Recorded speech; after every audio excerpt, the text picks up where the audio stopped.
Thank you for watching my content. In this video, I would like to teach you how you can use some functions in Microsoft Excel to randomly choose from a list. For instance, if you have some group of people that they have to kind of shift responsibilities, or they have to schedule responsibilities and you want this to be done at random, you can use a nested formula called choose and random between. So these two functions can help you do that. So let's wait and see. So I want to be able to choose from this list of people. So I want to choose from this list Ade, Wale, Tosin, and Bose. People that someone that will be on duty, that will be responsible for a particular task on Monday, Tuesday, Wednesday, Thursday, Friday, Saturday, Sunday on a weekly basis. So I can just use the choose and run between function that will be equals choose. So like I told you in one of the previous video, you need to be able to interpret the syntax. So you can see the index number. So let's assume I want to choose the second position out of the list. So the first person is Ade. I'll put it in a quotation.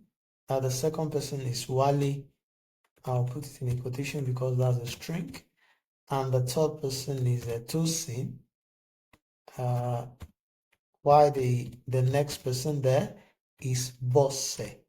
So having done that, you can see that based on the choose function, if I should press enter now,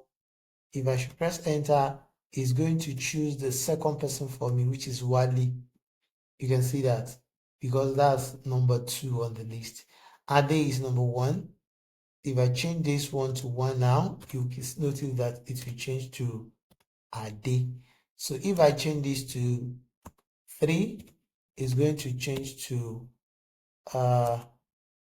if I change this to 3, it's going to change to Tosin merge with process. So I need to put a comma here. So unnecessary comma shouldn't be here. So that's right. So and if I choose 4, that will go to Bosse.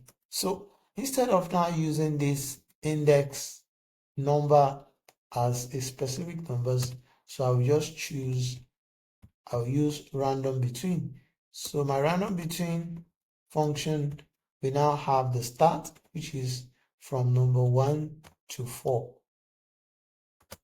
So once I click on this, it shows Bosse, which is the number 4, because it will randomly pick for me in that case. And anytime I press the keyboard F9, you can see that it is changing. So if I should drag this down, and every week I can just press F9 and it will tell me different lists of these people and the day they will be responsible to perform maybe a particular task or whatever, maybe sweeping or what have it. And if you notice that this is a system of randomization, and system of randomization help us to do away with biasness. You might be thinking that why is it that Tosin is showing up 3 times in a week? Yes, in another week you can observe someone else showing 3 times, like Ade. If I press F9 again now, you can see that someone else will show 3 times. So Ade is showing 3 times. You can see that Tosin also even show 4 times, even 5 times in this case. So the system of randomization will always breach biasness. I hope you have learned something interesting. Thank you for watching. Bye for now.